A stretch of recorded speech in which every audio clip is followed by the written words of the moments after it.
જેને બંધન છે, કુળના બંધન છે, ધર્મના બંધન છે, માણહાઈના બંધન છે, એને જેમ તેમ જીવાય નહીં, સમજી લેજો મિત્રો.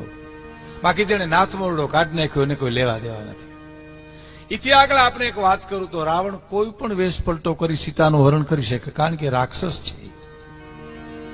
રાક્ષસની વ્યાખ્યા જે છે કે રસ્તો મૂકીને હાલે એને રાક્ષસ કહેવાય. રા એટલે રસ્તો, એટલે એને ખેવીને હાલે, રાક્ષસ રસ્તો મૂકીને હાલે એને રાક્ષસ કહેવાય. ગમે વેશ પલટો કરી અને સીતાનું હરણ કરી શકે મિત્રો, પણ રામને જો લંકામાં જવું હોય તો એને પાળ જ બાંધવી પડે, કારણ કે રઘુકુળનું સંતાન છે, એને કોઈ પણ રસ્તેથી હલાય નહીં.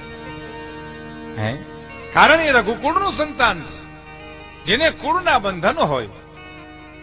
આપ જાણો છો, રઘુ રાજા એકવાર વાયુદેવ પ્રસન્ન થયા. સાંભળજો મિત્રો.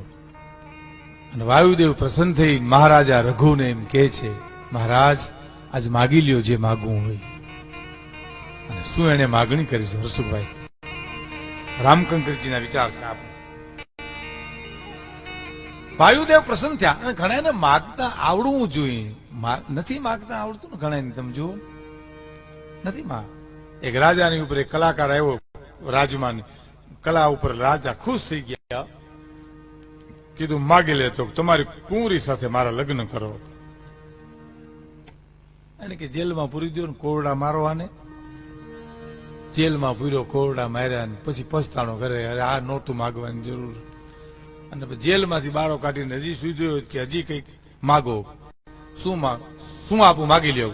એક જુડી બીડી ને એક બાકર દો. નો આવડે ને શું કરો તમે માગતા? આવડવું જોઈએ ને. અને કે આને જુડી બીડી દો માં, બાકર દો માં, આને મારીને કાઢી મૂકો. પણ રઘુરાજાની ઉપર વાયુદેવ જયારે પ્રસન્ન થયા, આ તો રઘુકુળ છે, જેની ઉપરથી રઘુકુળ કહેવાનું.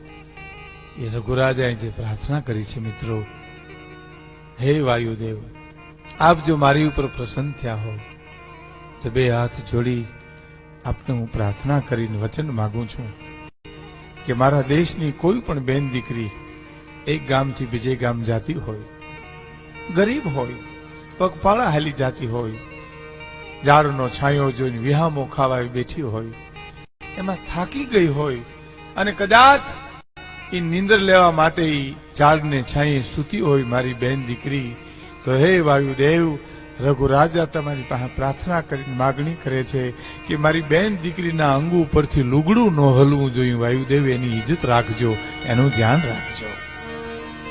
એ નિંદ્રમાં સૂતી છે માટે એની ઉપરથી કપડું હલે નહીં.